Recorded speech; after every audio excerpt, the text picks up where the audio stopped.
అతిపెద్ద షాపింగ్ ప్రపంచం సిఎంఆర్ మన గుడివాడలో ప్రముఖ సినీ తారలచే నవంబర్ 27న గొప్ప ప్రారంభం. నమస్తే, నేను Keshav. Welcome to Suman TV. Andhra Pradesh ఉప ముఖ్యమంత్రి పవన్ కళ్యాణ్ ఢిల్లీ పర్యటనలో బిజీగా ఉన్నారు. మహారాష్ట్ర గెలుపు తర్వాత ఎన్డీఏలో పవన్ పాత్ర మరింత విస్తృతం కాబోతుంది అనేటువంటి సంకేతాలు ఒకవైపు, మరోవైపు తెలుగు రాష్ట్రాల్లో ముఖ్యంగా తెలంగాణలో కూడా కూటమి పక్షాన పవన్ కళ్యాణ్ క్యాంపెయిన్ చేయబోతారు అనేటువంటి ప్రచారం జరుగుతోంది. ఇందులో వాస్తవం ఎంత? ఈ అంశంపైన విశ్లేషణ చూద్దాం. మనతో పాటు జనసేన పార్టీ నాయకులు బుల్లెట్ ధర్మారావు గారు. బుల్లెట్ ధర్మారావు గారు, నమస్కారం. పవన్ కళ్యాణ్ గారు ఎక్కడ అడుగు పెడితే అక్కడ 100% రిజల్ట్ అన్నట్టుగా పరిస్థితి మారిపోయింది.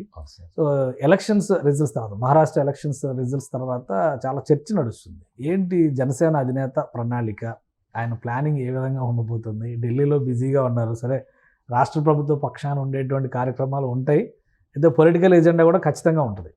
సో ఏంటి జనసేన పార్టీ వ్యూహం ఏ విధంగా ఉంటుంది? సార్, ముందుగా సుమన్ టీవీ యాజమాన్యం వారికి, స్టాఫ్కి, అలాగే సుమన్ టీవీ వీక్షిస్తున్న ప్రేక్షకులందరూ కూడా బుల్లెట్ ధర్మారావు నమస్కరిస్తూ మాట్లాడుతున్నాం.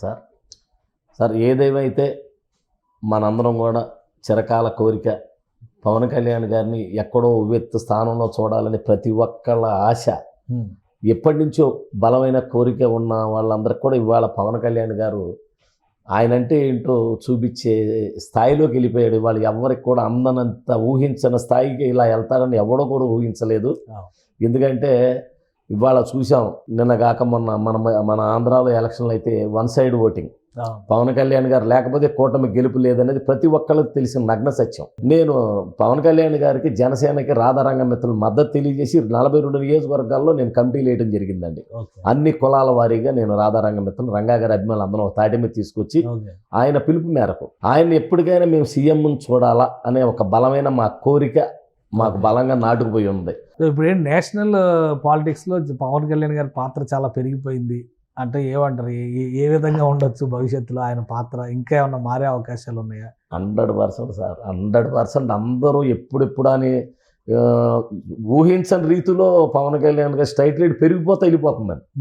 మరి నిన్నగాక మనం చూసాం, మహారాష్ట్ర లెక్క ప్రకారం అసలు మనకు వస్తుందని ఎవరు ఊహించాల. అక్కడ కాంగ్రెస్, బాల్ ఠాకరే, ఉద్ధవ్ ఠాకరే వీళ్ళందరూ కూడా కూటమి కింద ఏర్పడి, శరద్ పవార్ వీళ్ళందరూ కూడా ఏర్పడి వాళ్ళదే విజయం అని చెప్పి కొన్ని ఛానల్స్ కూడా వాళ్ళకే గెలుపు అన్నట్టుగా చెప్పింది. మరి అలాంటిది పవన్ కళ్యాణ్ గారు వెళ్ళి ఈ సనాతన ధర్మాన్ని భుజానేసుకుని ఈ మహారాష్ట్రలో వెళ్ళి అట్లా సుడిగాలి పర్యటన చేసి ఆయన ఎక్కడెక్కడ తిరిగాడో ఒక్కటి కూడా బీరిపోలేదు సార్. అన్ని నియోజకవర్గాలు 11 మందిని గెలిపించాడు, ఒక ఎంపీ అభ్యర్థిని గెలిపించాడు.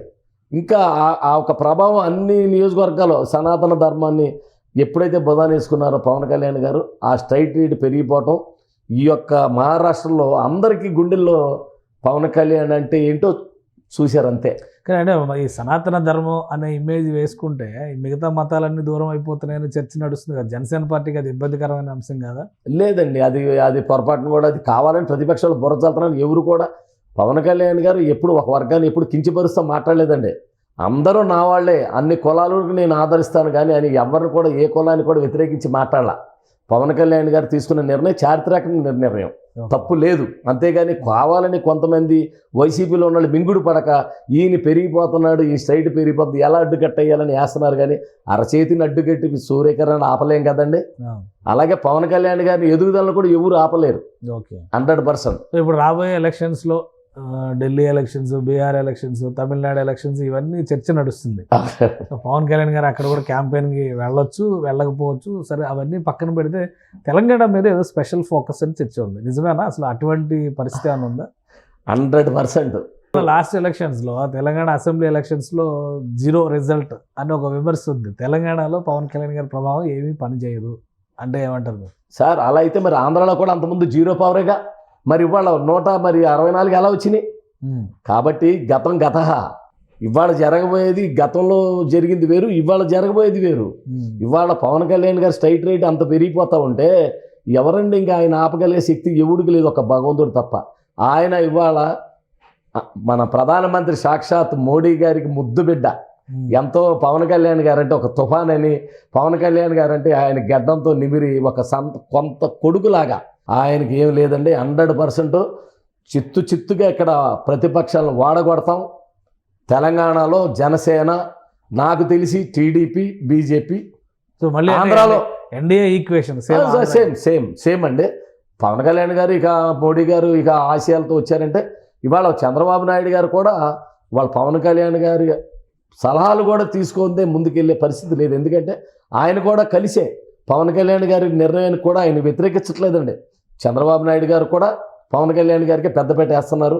ఆయన తీసుకునే నిర్ణయాలు కూడా ఆయన కూడా కట్టుబడి ఉన్నారు. తెలంగాణలో సెంటిమెంట్ ఎక్కువ, ఒకే రాష్ట్రం విడిపోయి ఇవన్నీ ఉన్నాయి కాబట్టి తెలుగుదేశం కలిస్తే సమైక్యవాదులు అని చెప్పని, పవన్ కళ్యాణ్ వచ్చిన సమైక్యవాదం అనేటువంటి ఒక ఇమేజ్, లాస్ట్ టైం జిహెచ్ఎంసీ ఎలక్షన్స్లో బీజేపీ నేతలే వద్దని చెప్పడం, ఈసారి అసెంబ్లీ ఎలక్షన్స్లో 0 రిజల్ట్ రావడం, మళ్ళీ చంద్రబాబు నాయుడు వస్తే సమైక్యవాదులు వస్తున్నారనేటువంటి అవకాశం బీఆర్ఎస్ లాంటి పార్టీలకు ఇవ్వడం, ఇవన్నీ జరుగుతాయనే ఒక ఆలోచన ఉంది. అవన్నీ బ్రేక్ చేయగలుగుతుందా కూటమి?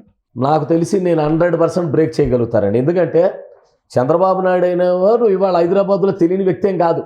ఇవాళ హైటెక్ సిటీ కానీ హైదరాబాద్ని సుందరవనంగా తీర్చింది దాంట్లో ఆయన పాత్ర 100% ఉంది. అది ప్రతి ఒక్కరికి తెలిసిన విషయమే. కాబట్టి ఆయనకి ఎటువంటి ఇబ్బంది లేదు. ఆయనకి అసలైన బ్రహ్మాస్త్రం లాంటి పవన్ కళ్యాణ్ గారు తోడుంటే ఇంక ఆయనకి ఏంటి సార్, మొత్తం చక్రం తిప్పేది నడిపించేది అంతా కూడా పవన్ కళ్యాణ్ గారే.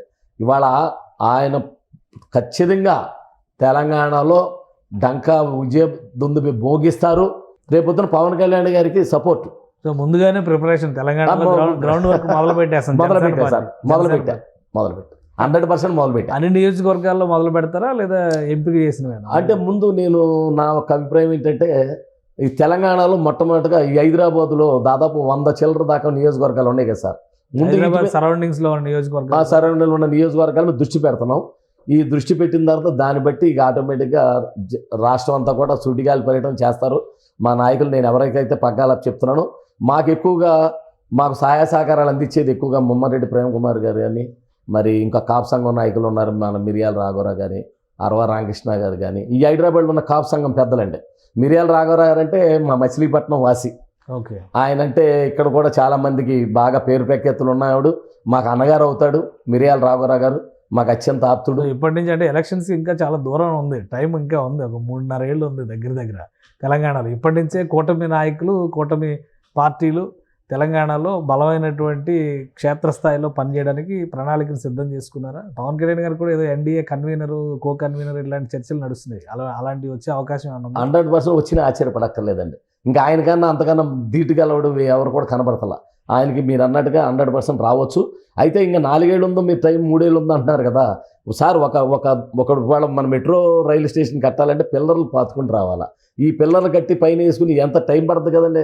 అలాగే గ్రౌండ్ వర్క్లో మేము కూడా ఈ యొక్క రాధారంగ మిత్రం మేము డెవలప్ చేసుకుని ఇక్కడున్న కాపు సంఘం నాయకులు, ఇక్కడున్న రంగాగారి అభిమానులు, తెలంగాణలో కూడా రంగాగారి అభిమానులు దాదాపు 1 కోటి మంది పైన ఉన్నారండి.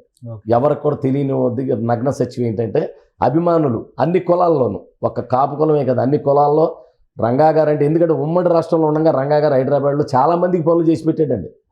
రంగాగారు ఆనాడు కాంగ్రెస్ ఎమ్మెల్యేగా ఉన్నా కూడా ఆంధ్రాలో ఉన్నా అప్పుడు కలిసే ఉంది కదా, కలిసి ఉన్నా కూడా హైదరాబాద్ ఎక్కువగా వచ్చేవాడు.